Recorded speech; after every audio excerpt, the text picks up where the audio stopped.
Hello and welcome back to the Chip and Charge Tennis Podcast for our Rolland Garros Day 1 review show. We've got a lot to talk about today, Carl. Perhaps less of the tennis on site at Rolland Garros. We've got Nadal's ceremony to catch up on, and of course some of the results. But I feel like Day 1, hasn't really delivered the start of Rolland Garros properly for me. I think Day 2 and Day 3 hopefully will start the Grand Slam off with more fitting tennis wise. Carl, how are you doing?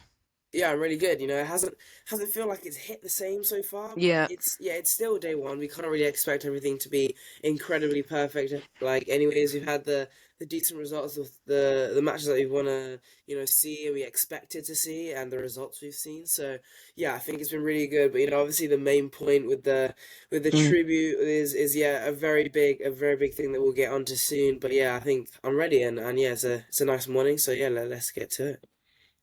Yeah, I think we probably should start with the Nadal ceremony. I think that was the headline and the highlight of this day one at Rolland Garros. It was after the day session on Philippe Chatrier, that caught there, and then of course followed by Shelton and Sonego after that match.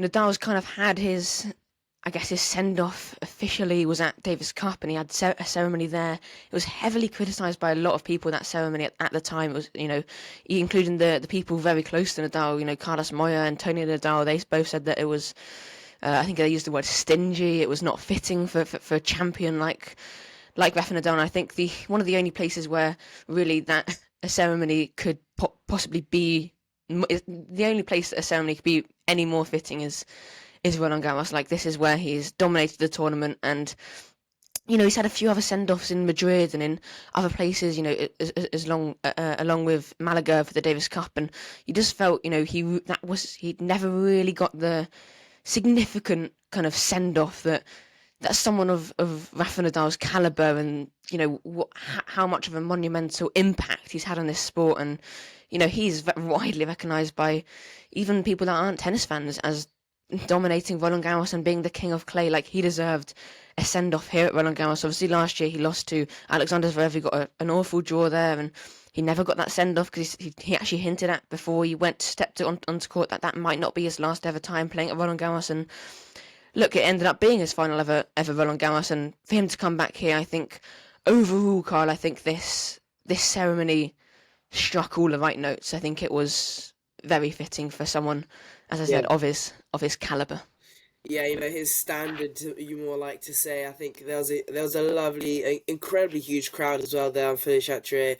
The court that, he's won 14 titles of the best clay tournament in the entire world on. He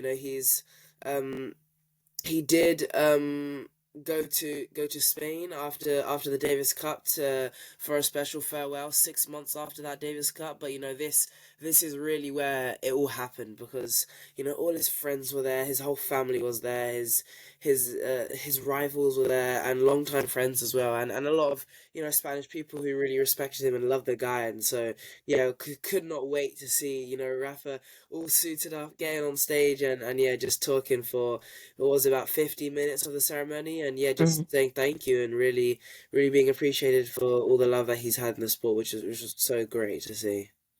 Yeah, I thought that was, slightly awkward, like him standing in the middle Yeah. of the court for a massive speech for half an hour. I thought, perhaps he probably just saying thank you to pretty much every single person, and sharing some of his memories there. You spoke about his first ever time going to Roland Garros in Yes. 2004 on crutches just to watch the tennis, and that's something that Christopher Clarey's new book, The Warrior, goes into as well, with him just fighting there, trying to get onto to the match court. And I thought, despite that part, it was obviously very fitting. Like, he clearly wanted to be there and speaking for, he clearly wanted to speak, at that length, and I think that's what he wanted. Like, he would have asked the tournament, and he would have asked Amelie Moroso and the tournament directors that's what he wanted. And look, if that's what he wanted, then that's the main thing that matters here. Like, he's the one that's won the 14 Grand Slams, and I thought, apart from that, I thought it was brilliant. There was a slightly odd dance before, obviously, the the rest of the big four stepped onto court, Novak, Andy, and Roger, and the whole crowd, Carl, they were wearing these free Mercy Rafa t-shirts in the colour of the clay court, and it made for a good scene, some good photos, and a good atmosphere on there. And there were a few moments in this ceremony that were truly exceptional. They really hit the nail on the head of these moments, that they physically sent a shiver down my spine. Like, the first one would be Nadal when he first stepped out onto court, on Philippe Chatrier, the iconic MC that's been there for so many years. Marc Murray, he announced his arrival onto court, listing every single year that Nadal had won the event, and every single year he went up, at the excitement, the drama added to his voice, and the excitement from the crowd geared up at another level. And then Nadal was straight onto court to some fitting music. It just felt, that's like a legend. You just walked onto the court and the crowd acknowledging that. And then the second one would be just before Novak, Roger, and Andy were announced that they were going to be there. I don't think many people on the crowd actually knew that they were going to be there. There was that video on the big screen of Novak, Roger, and Andy kind of like saying thanks to Rafa before, it kind of a bit like Murray's farewell in Wimbledon, where he had, Venus Williams was there as well, but he had Djokovic and Nadal and Federer all talking on his farewell video, and then suddenly you had Andy saying something, and then it skipped to Novak, and then it skipped to Roger, and then suddenly when Roger Federer was about to continue saying something, suddenly it glitched out, and perhaps you would have thought that was a technical error from Rolland Garros, but no, it switched to the rest of that big four, the Novak Djokovic, Roger Federer, and Andy Murray waiting together, standing in the hallways, waiting to go on court. Like, that was perfectly done by the tournament. That was spine-chilling, Carl. It was really an exceptional moment from this ceremony. I thought it was brilliant from Roland Garros to get the big four reunited on court. Yeah, it's crazy how they've done that. With all that's happened, even between Djokovic and Murray, you wouldn't have expected to see them two together for a little while. After they've just split up. But Yeah, that was interesting, actually. Yeah. Yeah, exactly. But the way that they would just came in, they're all friends, they're all mates. They've played together for a long time, against each other for a long time, with each other for a long time. So there's no disputing that. I did think that they were probably going to be there, but I didn't know that they were just going to, rock up. And the way they did it was also really great as well. And I think the final thing for me was, which gave me chills, I think, was at the very end, where he started to speak in a little bit of in Spanish, French, and English, and he couldn't hold back the tears. He had to kind of sniffle through that last message, and thanking Uncle Tony, I remember, who obviously taught him tennis from a very, very young age of three or something, and obviously got him loads of his titles after moving to Juan Carlos Ferrer and Sir Carlos Moya. And then that cameo of Federer, Djokovic, and Murray. He was then provided with that silver plaque at the very end with a Nadal footprint. I think that was the best thing ever for him, and it was such a fitting way to end it, and I think he even said something.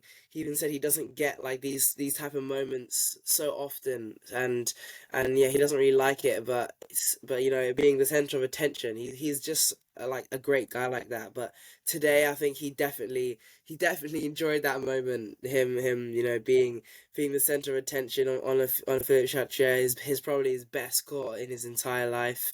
And I think it's hard for him not to cry there, because now it's really over. At the same time, you're really happy that he's paid tribute to, but Nadal is really gone now. But no, definitely the good side still being that it was so great to see him and everyone there for with the Mercy Rafa shirts, and it was a great sight to behold, Nick. Yeah, and that plaque, like you said, on the court on Philippe Chatrier, that's going to be there forever to remember this game changer in our sport on clay and in Roland Garros. I think even the crowd in Paris during his 14 title runs were getting a bit bored of the dominance. No one could beat him. Only a select 3 players have ever beaten him there: Alexander Zverev, Novak Djokovic, and Robin Soderling. And that plaque on court is truly deserved, of of someone like this to go to on Philippe Chatrier with his shoe marks labelled and embedded on the plaque, and the trophy there as well with 14 below it. Like, they're probably never going to have to change that plaque, because I don't think anyone else is going to win Roland Garros 14 times. Yeah, like you said, there was lots of people in the crowd as well. You had Alcaraz there, you had Iga Świątek, you had some retired players as well. I saw Joe Wilfried Tsonga there, Lucas Pouillet, Juan Carlos Ferrero. Like, there was some big people in the crowd, and it was truly fitting. And like you said, with that, it was quite a big deal, I think. For I mean, last year he spoke about how he didn't want something that big. He didn't want something that monumental, and he just wanted a small send off. And he even asked, maybe don't even do one this last year. And clearly this time he spoke he spoke in his press conference about how this was what he wanted, and he felt like this was fitting for him, and it was what clearly he wanted. And that with I thought slightly when Roger Federer, Novak Djokovic and Andy Murray walked onto the court, I just thought that was so brilliant, having them all back. And suddenly there was a great atmosphere on court with Nadal, and Nadal was both crying and laughing and sharing brilliant moments. And that moment with Andy Murray and Novak Djokovic was quite intriguing, actually. When they were in that hallway waiting to go on court, you could clearly see Novak Djokovic was on the side of Roger Federer and speaking to Federer, and Murray was kind of on his left, and they weren't exactly talking, and they spoke in their announcements or their statements after they broke up about how Djokovic said, "I really thank this opportunity for deepening our friendship together." And you could clearly see that friendship was deepened in that photo. But I thought it was this Nadal ceremony, having them all back there, and I thought it was just truly fitting for someone like him. Have you got anything else to add to this ceremony, Carl? No, really, honestly, I think it's just gotta say thank you to Rafa. He's provided us with such incredible moments in the sport, and honestly, he'll never be forgotten. He's been my idol from a very young age. I went to his academy to see him play, talk to Uncle Tony, talk to all these guys related to Rafa. Seen the books, seen everything to do with the guy, and it's really incredible to just see what he's done with his career and all his achievements and everything. So you can't take away how great he's done and what an amazing person he is. So thank you, Rafa, again. We want to get that Mercy Rafa t-shirt and be there right now. But I think saying it here is just as good, definitely. Yeah, that was a great touch from the tournament. I think giving them out for free. Brilliant scenes on Rolland Garros. I think it added to the atmosphere and the excitement on court. I think we should probably move on to the tennis that happened on day one. We'll probably start with where most of the action happened and most of the significant results occurred here on day one at Rolland Garros with the women's side of things. Philippe Chatrier. Actually, before we get into it, Carl, I've got a bit of a rant to go on about this schedule, because so we spoke about on our 1 hour 55-minute preview pod a few days ago about how the schedule was slightly weird for day one. And I mean, it's probably a bit too late, and it was far too late in that pod to have a rant about it then. But you've got Sabalenka and Zheng on Philippe Chatrier in the first sessions when people haven't really arrived yet, and there's a bit of a lack of energy around the grounds during that first session for Aryna Sabalenka and Zheng, followed by it. And then you've got Lorenzo Musetti. Okay, probably fair enough. He's one of the biggest names in the men's singles to play. And then you've got Ben Shelton and Lorenzo Sonego in that fifth set. In that night session. Okay, that was 3 hours 31 minutes. Sabalenka's match was 1 hour. I take that, it's fair enough. But Sabalenka's the world number one. She's the number one seed here, and she's obviously and by far the biggest name to play here on day one. She's got the biggest story, and she spoke about in her pre-tournament press conference that she's going here and trying to win this tournament. And you would have thought that they'd perhaps put her in the night session to fill that match up. And, fair enough. Emily Morris has said many times that the reason why they don't put women's matches in the night session is because of there's that concern that they might go. It might be 6-1 6-love like it was, and they might have an hour. And obviously the ticket for night sessions is just one match. Like, they could just get a 6-1 6-love white for Sabalenka. But, here on day 2, they've done exactly the same thing. They've got the 2 women's matches out of the way on Philippe Chatrier. Rebecca Shamkova against Iga Swiatek. Okay, Iga Swiatek's a massive name here. Naomi Osaka against Paula Badosa. Probably the best match out of all of the matches on day 1. And that's being scheduled in one of these blocks that just doesn't really have any energy to it. And then suddenly you've got, okay, fair enough, you've got the 1-1 Sinner there, but I think you could easily put Osaka Badosa in the night session. That could be a brilliant match. But yeah, that was just a slight thing that was, a bit annoying, and it's happened for the whole time that Rolland Garros has been here for the past many years. I think there's only been ever one women's night match, and just give it a try at least. Like, see how it works out. I mean, look, you had Jasmine Paolini going to a tight 3-setter with Yuan, and that could have been in the night session and brought a bit of energy. And fair enough, you had Shelton Sonego that went to 5 sets, but I just thought if you've got a massive name like Sabalenka or Paolini in that night session, but they just won't give the women an opportunity, Chloe. Yeah, and I definitely think there are obviously some matches like today. Yeah, we understand that Sinner and Dignesh, that's going to be a big match with the French crowd, and obviously Sinner being that one spot. But I think even places like yesterday or something where they could have easily put Swiatek's match or Sabalenka's match or something like that on in the night session. I think a lot of tennis, female tennis players or even female fans and a lot of fans will just agree with that, just to have a more evenly spread, draw play. And I think that's more fair. It makes the sport a lot more better. I think it makes the watch time a lot more better. If it's a whitewash and it's 1-love or something, you gotta accept it. The same thing can happen in the men's. I know it's 3 sets, but like you had Mussetti against Hanfmann, that was a 3-setter.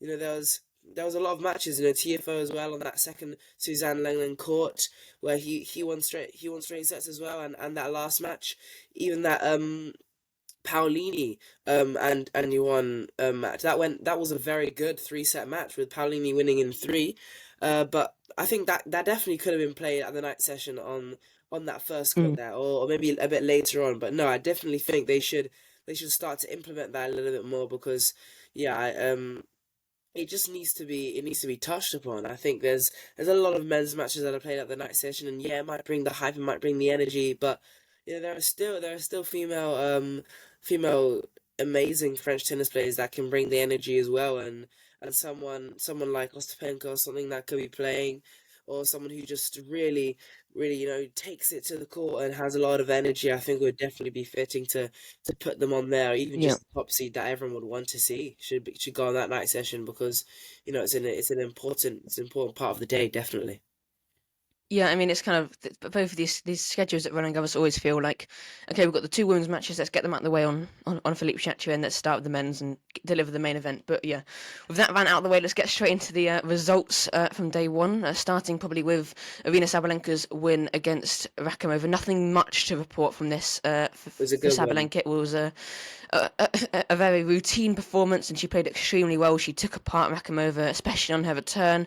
Rakhimova won, she was under 40% serve win points, and Sabalenka demolished her in just over 1 hour, and not really much to add to that performance. She looks in fine form to like she said in her pre-tournament press conference, take this title, Carl.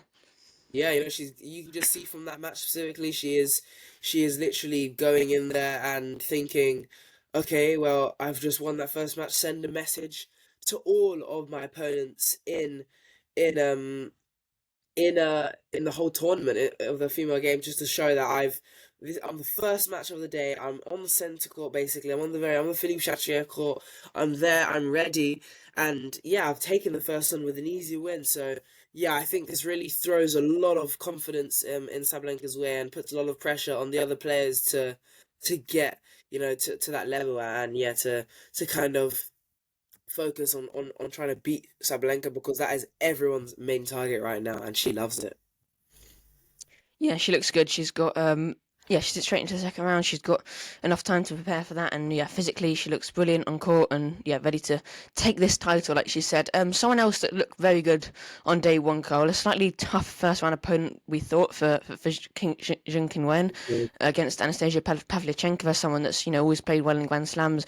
She beat her 6-4, 6-3 very comfortably. Zheng's coming back here. She hasn't lost a match here in a while. Like, she won the Olympics here. She took that gold medal. That's some very happy, good times for her on court. And yeah, look, Yes. she looked brilliant against Pavlyuchenkova, and it kind of felt a bit like, okay, I'm back in my house. I've won the gold medal here, and let's pick up where we left off. And yeah, she looks in very good form. Does Zheng? No, yeah, she does. It She was a looks great very great good. match.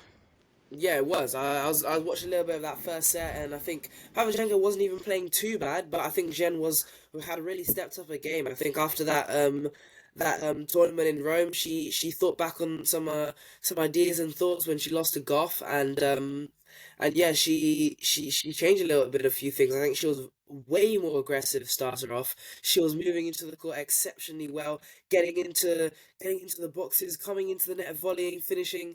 The serves were not even that bad, I think, and yeah, I think this first match has put her off to a great start, and yeah, I can't wait to see what she has next in her second round, because yeah, that was a very good match from both players really, but definitely from Zhang. Yeah, she's got Emiliano Rango in second round. She feels like the heavy favourite going into the match. Orango, of course, got the win over Alexandra Ayala yesterday. That was a good win for her. On Suzanne Lenglen is where we started the day's play, with Alina Svitolina taking the win against Zeynep Somnes from Turkey. A very one-sided and solid performance from Alina Svitolina. Look, Yeah. Somnes hits the ball well, and she's a good opponent, but she just couldn't hurt Svitolina. And Svitolina, yeah, kind of just took Zeynep Somnes apart. It was a brilliant routine performance from her. No, yeah, another easy good win. She put in the effort, she put in the work, and yeah, she got the reward from it. So yeah, a good 6-1, 6-1 defeat from Svitolina, and that puts her in a good position as well, being that 13th seed. I think she's got some good matches ahead and some tough ones, but everyone has. So yeah, I think she just needs to push through and see what happens. Yeah, she feels like one of the most informed players Yes. here at Rolland Garros for going into the tournament. And look, she started her tournament off the perfect way. In an hour and 12 minutes, a good start to the event for her. That was then followed by two men's matches, which we'll come on to talk about in part two. But then we had Jasmine Paolini against Yuan, probably the match from the women's side that had the most jeopardy for a big name. She was the fourth seed here. It was Jasmine Paolini. She won that first set very comfortably, 6-1. She looked comfortable in the second set, and then suddenly Yuan started playing some extraordinary tennis. She took that second set 6-4, and then Paolini went up a break early in the third set. Then Yuan broke her back, and then went up a break herself, and suddenly Paolini looked in an upward battle, against Giovanni, someone that was playing extraordinarily well. And then 6-3 it was to Paolini in that final set. Carl, she was in trouble in this match, in serious trouble, and she did very well to take it away from her. Someone that was playing some inspired tennis down the other side of the net, Carl, in an hour and 40 minutes. A good win for Paolini. She came through a tough test, and yeah, going into round two, she's got a good battle under her belt, and hopefully she's ready and raring to go. Yeah, I think this shows that Paolini's an even better player, and it shows that because she played against someone who's definitely the underdog. Paolini is the one expected to win, but her opponent did really level up her game and play, a lot better than she did in that obviously in that first set where Paolini won 6-1. Juan then obviously took that 6-4, and then she raised her level so much. But then it's great to see how Paolini can bring it back, neutralize her opponent, which is a great way to put it. And yeah, just finish that third set in a very professional manner, and I think that moves her in the right direction to take her next few matches and to go far in this tournament. Because even though you've got a tough first round, we see a lot of players on the men's and women's side where they either lose that first round or they have a very very tight match, 7-6 or something in that final set. But it's great to see Paolini taking that break in the third and just going with it, staying calm, collected, which I think is a great attribute to have, and yeah, fits her perfectly. So yeah, Paolini on to round two. Yeah, she's got either Maya Joint or Aya Tomljanovic in the second round. She feels in some good form, and she feels the heavy favourite going into that match, and she feels, a solid favourite for the whole title here in Roland Garros, with the form she's coming in, winning Rome. And other matches on the women's side, on court, Simone Mathieu there was a match won for Diana Schneider. She beat Soboleeva 7-6, 6-2. She rolled her ankle there, but still managed to come through it. There might be a bit of an injury concern in her second round match. Another match on court, Simone Mathieu was Donna Vekic's win 6-1 in the third over Anna Blinkova. And then we had Anisimova getting the win over Stojaevic after a 6-3, 4-1 retirement. And then a match that we think, Carl, I think we should probably touch upon is Sara Bezelik's win over Marta Kostyuk. Sara Bezelik, obviously the qualifier from the Czech Republic, so another player to come, another woman to come from the Czech Republic, with someone that's a country that's produced so many top players. Carl, she's a young Czech player, and she played extraordinarily well to beat Marta Kostyuk, who's someone going in with some extraordinary form. She's played some brilliant tennis all year, and Bezelik coming off a brilliant qualifying run here, and she's a young player that I think we probably should get a bit excited about, Carl. Yeah, I think we should probably get a bit behind her, definitely. But we didn't really expect this result to happen. There are so many matches that you never know what's going to happen. A qualifier can be a seed, a wild card can be an unseeded. There's so many things that can happen, and we've seen it before many times. That we'll talk about just a little bit later about some other qualifiers that we had. But yeah, we didn't. I don't think any of us picked Bezelik to win this match or put her in our team. So I think that it's a great win from Bezelik, winning that 6-3, 6-1. So yeah, really did take Marta Kostyuk down in that match. I think that her level was really great, and to see a young Czech player coming through again just helps the sport even more, and helps the variety of people's nationalities, and makes it more open for anything to happen in this tournament. So yeah, now that a qualifier's gone through, it puts a little bit of pressure on the next opponent, because she's still an underdog. I think just winning one match, you could be called a one-trick pony. I think that there's so many other matches that you got to get through, and tough battles that you got to get through. So yeah, this is still the beginning for Bezelik, but yeah, we'll see what she can do in that second round.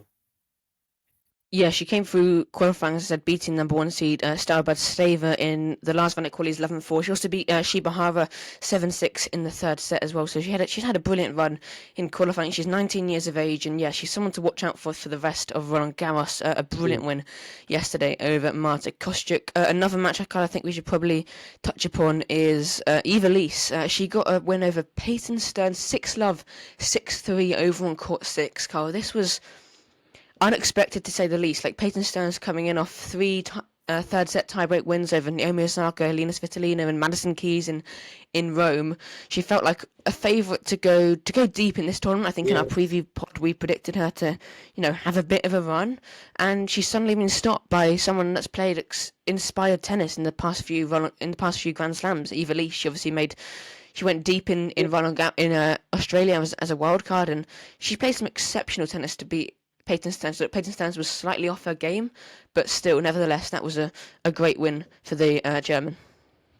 No, yeah, definitely. To beat a seed again, being unseeded is definitely a task to uphold, and it's an uphill battle from the very beginning. I think that now she's, Eva Lees is 59 in the world right now, putting that up to a big standpoint, and we haven't even seen what the points she'll get from this tournament will be. But no, definitely she's done extremely well to beat her opponent in a very good way, honestly, and on the clay it's always going to be tough. She's played on court 6. It's not really the biggest or best audience or anything there, but yeah, she was first match on early morning times. It can be tough, getting there early and practicing, and you're obviously there from a long time before, preparing for this match, and yeah, I think she just put in the right work and did a good match. But to win that 6-love, 6-3 is astonishing, really, from the German, and I think it sets our sights on her, definitely. So we'll be watching out for the German Lees.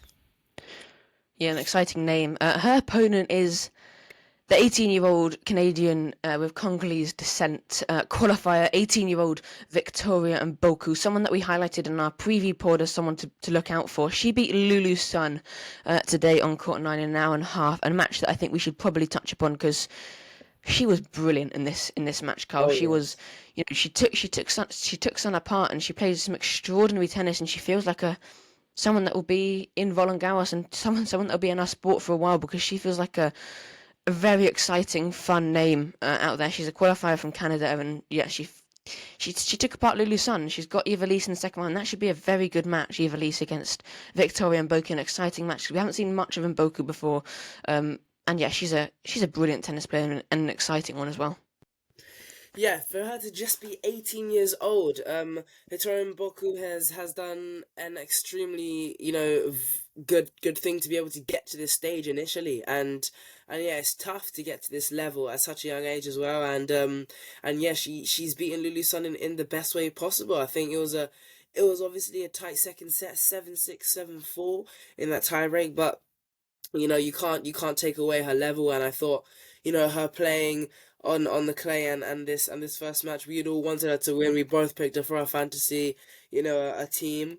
So yeah, she did us proud. Honestly, she got us those points, and no, I think that it's put her on a great standpoint for our next match against Liz, who's also in a very good form, beating a being Yeah. being an informed Peyton Stern. So yeah, this two matches will be a tough test for Mboku, but I think it gives her confidence that she's not playing a seed. It gives her a lot of confidence that she's now playing an unseeded, and going into this match, she's probably gonna be the underdog still, but I definitely think that she's gonna put up a very good battle, and I hope that she can take the win in this one again. Yeah, that's the headlines from the women's side of things. Just another result, just to make you aware of, was Petra Kvitova's loss to Golubich 6-3, love 6, 4-6, and one that I'd like to point out just purely from our fantasy point of view, Carl, your wildcard pick, Rakatamanga Rajawana, she lost to Romero Gomez 7-6, 6-2. That's it for part one.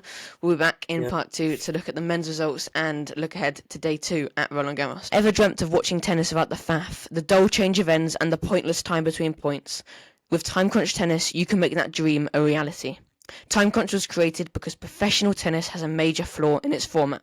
As fun as it is to watch tennis live, the ATP and WTA World Tours span the globe, with most events, from the perspective of most fans, taking place either during working hours or in the dead of the night. The only option available to most of us most of the time is to watch full-length replays for matches that we've likely had already spoiled for us, under 80% non-playing time, pointless 3-minute highlight reels produced by the streaming service, or YouTube condensed matches that are copyright struck within minutes. Time Crunch was conceived to solve these problems.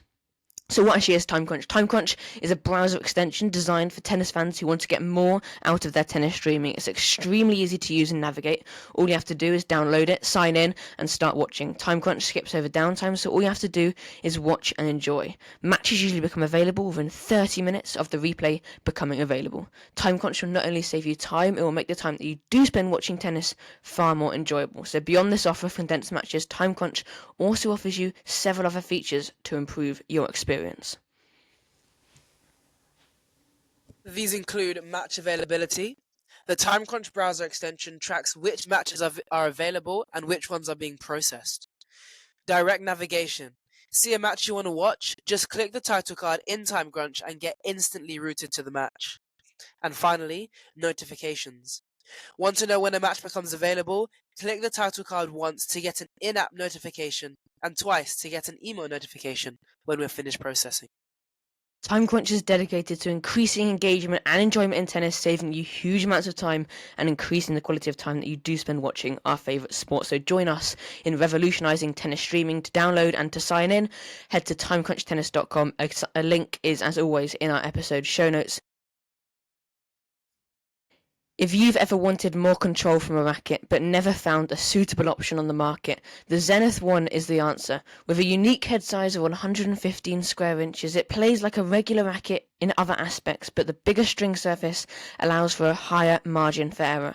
The concept behind ZENATH came about from the frustration at the lack of diversity in the racket industry. Every brand offers rackets in the standard range of 95 square inches to 105 square inch head size for serious players, with some some design aspects geared towards a certain characteristic.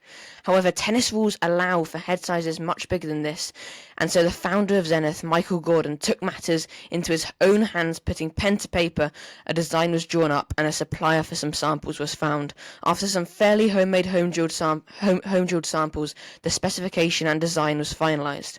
This really is a unique racket offering in the current market, presenting an alternative design to those of the established brands. So if you want to reduce your unforced error count without limiting your winners, head to zenithtennis.co.uk to order yours now. A link is in this episode description. Thanks to ZENATH for sponsoring this year's Rolland Garros Fantasy, and enjoy the rest of the show. Welcome back to the Chip and Charge Tennis Podcast and part 2 of this episode, Rolland Garros Day 1 review show.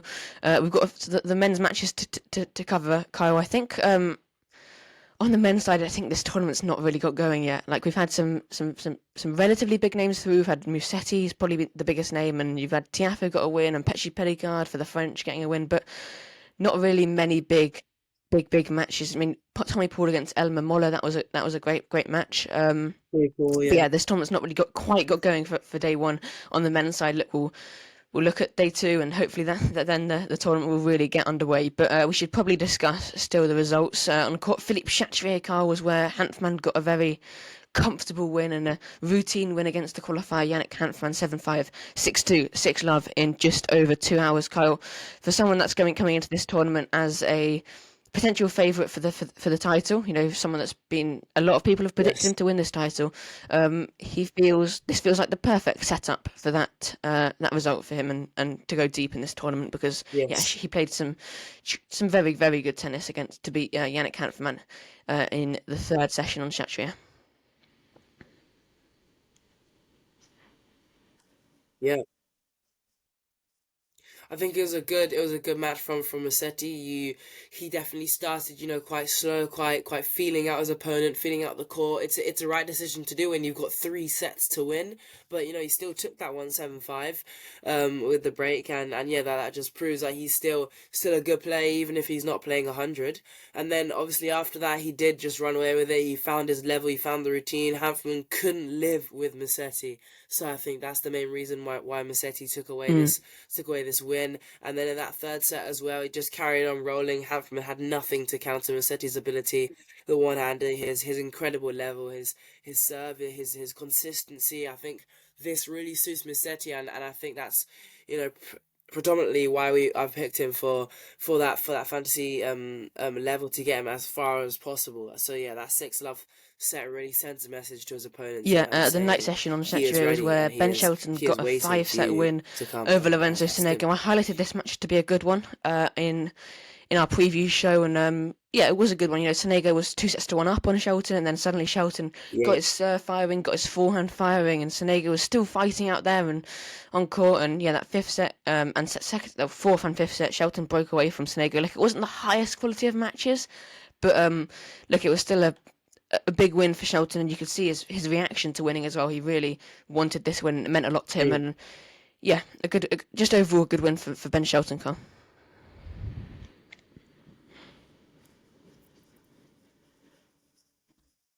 Yeah, I think him playing a 5-setter is quite tough, and I think you did predict Sonego to get through it slightly, but no, I think it was a great match from the Italian, and an even better one, obviously, from the American Ben Shelton, because I think we always knew this was going to be a tough one for Shelton, as this surface doesn't really pay him the best attributes, being quite a slow one, and he's got such a big serve, and it will still pound, it will still work against so many players. But once you get to that better level where you're playing against some seeds and people who are more consistent and are more aware, I think more experienced players, I would definitely say that he's going to struggle a lot. And just looking at this score against Sonego just shows that he's in for a very uphill battle in his next few rounds. Yeah, it was a great. We should probably discuss the main bringer, I think, of the energy and the vibes on the men's side for the French hopes as well was Giovanni Mpetchi Perricard, the 31st seed. He took apart Zizou Bergs in 4 sets in over 3 hours, Kyle. This was a big performance from Bergs, because his serve wasn't... I mean, his serve is always brilliant, but it wasn't firing as it always is, and on the clay, it's not as big of a weapon, and he did well with the rest of his game. I think to beat Bergs, like he hit some extraordinary passing shots in that third set tie break to take that tie break, and then broke away from him in the fourth set. And Bergs still got some breaks over on Giovanni Mpetchi Perricard's serve, and he only hit 12 aces. And I thought this was a brilliant all-round performance from Giovanni Mpetchi Perricard, and being a French hope here, I think he kind of helped this day one at Rolland Garros. He kind of revived it slightly because the energy on Suzanne Lenglen was big, and there was a lot of French supporters there, and they were going crazy. And Giovanni Mpetchi Perricard's not probably a contender for the title, but look, I thought he played some exceptional tennis to beat a very, very, very good clay courter in Bergs, who's got lots of experience on the clay and who's a very good professional. And to beat him on clay for Giovanni Mpetchi Perricard is a big result, Kyle.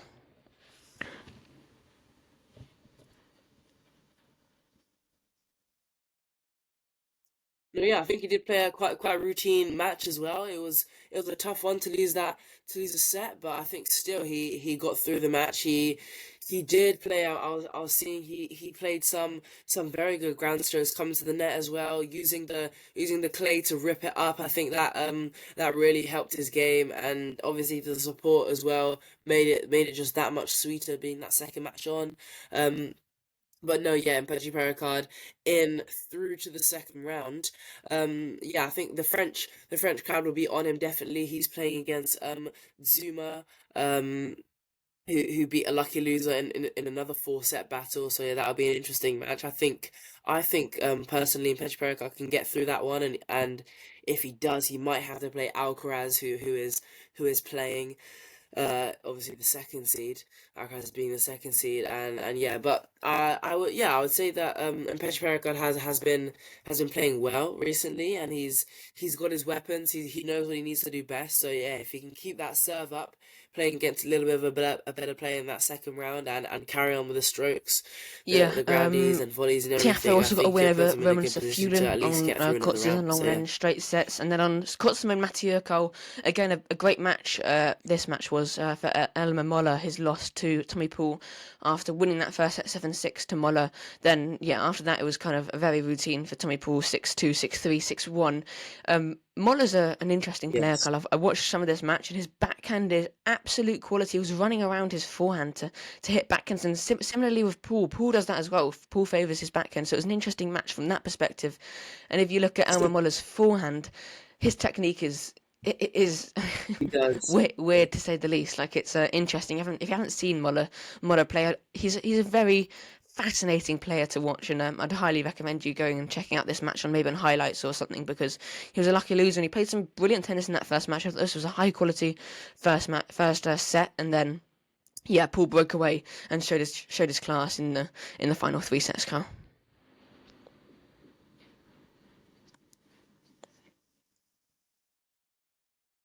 Yeah, he showed his level. I think Tommy Paul being that 12th seed, he's got a bit of pressure from the Americans. He's playing some of the best. Because I don't think people think that Fritz will be that South American to go the furthest. I think it will be Tommy Paul personally. I think this match definitely sends the waves that I think this is true. And so I think Tommy Paul will be the best for America to help them get through. And this match against Moller has just proved that even more. It's obviously a tough first set, losing it 7-6, but just a first set. He's still got 2 more to win, and Tony Paul just switched it up, just raised his level, and went to that next gear, which Moller couldn't do and couldn't handle. So Tony Paul took a comfortable win. I think just after that first set, he found his opponent, found what he needs to do, which is a perfect way to play, being an experienced and then unsurprisingly, the last match in court Simone Mathieu was a retirement for Tim's match. I highlighted that as potentially happening on our preview pod. Halys winning that one 7-6, 4-1. Mahatchin serious injury and worries on court, and illness worries as well.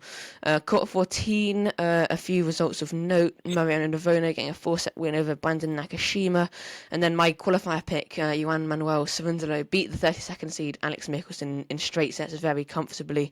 I think that's probably it from the main matches and the main headlines from day one. Any other results that caught your eye, Kyle? I mean, Karina Buster getting a straight sets win over Komishana, that's a big win for him. Medjedovic, an exciting young player, beating Majerakczak in straight sets.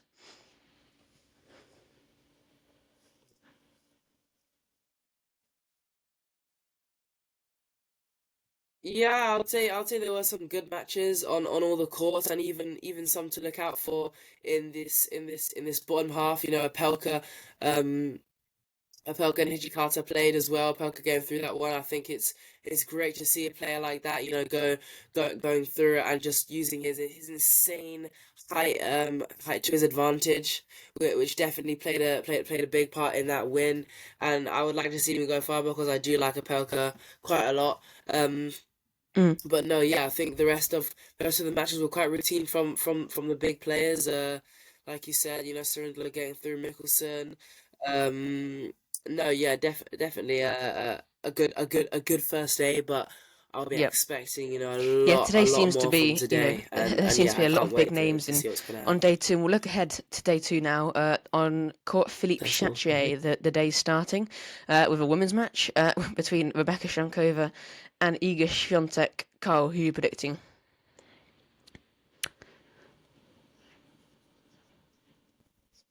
Yeah, same. Routine, I think, for Świątek. I'm predicting Świątek to get Osaka through this one. Badosa, this is interesting. Who are you going for?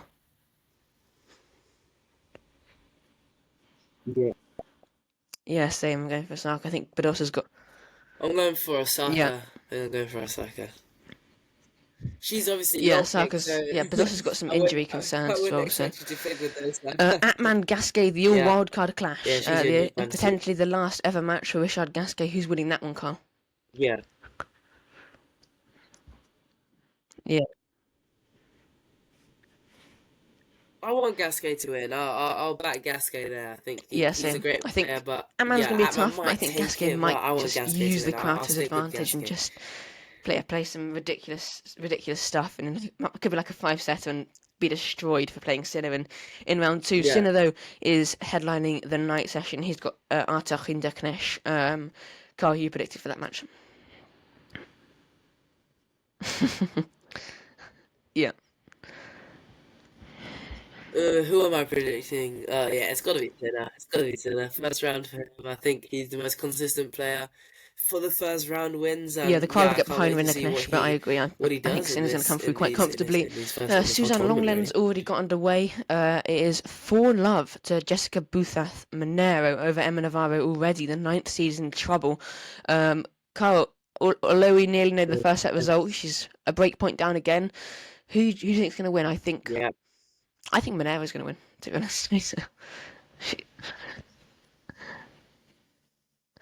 I mean, Navarro's Just been from in seeing that some score, if we poor asked form, you, Nick, really.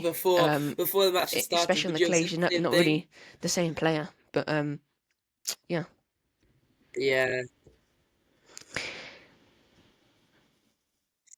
Yeah, I guess, but would you not think that Mm, just being the 9th seed and being, that top seed, you not step up to the plate, playing a slam? But, if the and level's then not there, you just can't play. the So, second yeah, I'm gonna match have on to say Cortez and the Longlands between Spaniard, Carlos the Alcaraz and the Monero too. qualifier Zepiere. Kyle, who's winning this for me? Alcaraz in straight sets.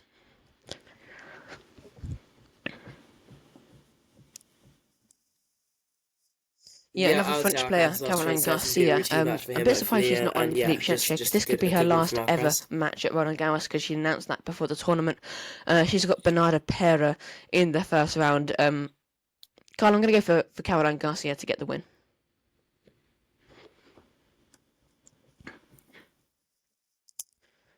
And then the last Yeah, match on Suzanne I was Longlands, also gonna possibly say that I want Caroline Garcia to the win as well, Nick. biggest French The hope French at Roland lady Garros, there. Arthur Fils, the 14th seed. He takes on Nicolas Jarry, who's a big name but not been in form. So I'm going to go for Arthur Fils to take that one. Mm. No, yeah, I definitely want Arthur to win. I'm going to say him as well, and I can't wait to see if Feast and Sinner make their way to meet each other. That'd be an extraordinary Yeah, match in these early Simone first rounds. Mathieu So I'm is where we definitely have Casper riding Ruud and on Feast and Albert Sinner Ramos to get through Vinolas, their the qualifier, matches. taking stage. It's 4-1 Ruud at the moment, and I'm predicting Ruud to come away with that win straight sets.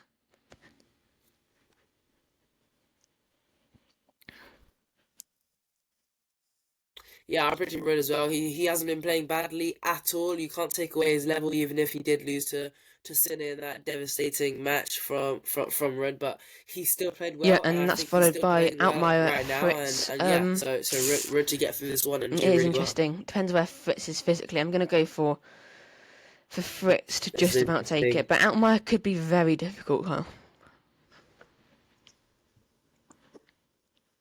Yeah, yeah, I think it's going to be a tough one for Fritz. Being back on the very first day, Fritz having so many struggles and injuries recently.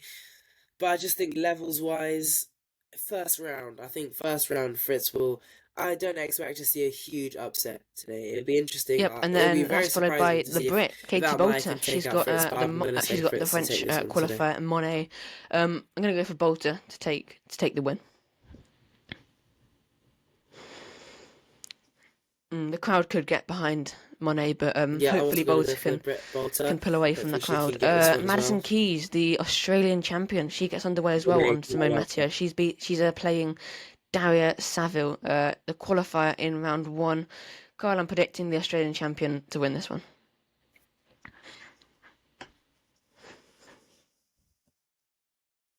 Yeah, they're the main yeah, matches on same. day Madison two at Keys Rolland should Garros. be a Some other routine win matches for include her, Elena and yeah, Rybakina. putting her She's into a good set spot for the and next rounds. nearly a break up against Riera, the Argentinian on court 14. You've got Diane Parry getting underway there as well. Fernley against Wawrinka, that should be a good match. Bautista Agut against Holger Rune on court 7. Lehechka Thompson is another very good first round match on court 4. And then also Echeverry Tsitsipas one that you highlighted on our preview pod a few days ago, Carl. They're getting underway on court 6. So yeah, should be a good day at Roland Garros. I'm excited to catch up on all of the matches, and we will of course bring you our pod to review day 2 at Roland Garros, maybe later today or most likely tomorrow morning. So make sure to check in for that podcast. Then we'll see you then. But in the meantime, please make sure to follow us on social media. We're on Instagram, TikTok, X, YouTube, Blue Sky, and Substack. Again, links to subscribe to all of those. Social media accounts are in our episode show notes, and also please make sure to sign up to our newsletter. Again, links in the show notes, and check out Zenith and Time and Crunch Tennis. But most importantly, please make sure to come back tomorrow for our Roland Garros Day 2 review show. We'll see you then.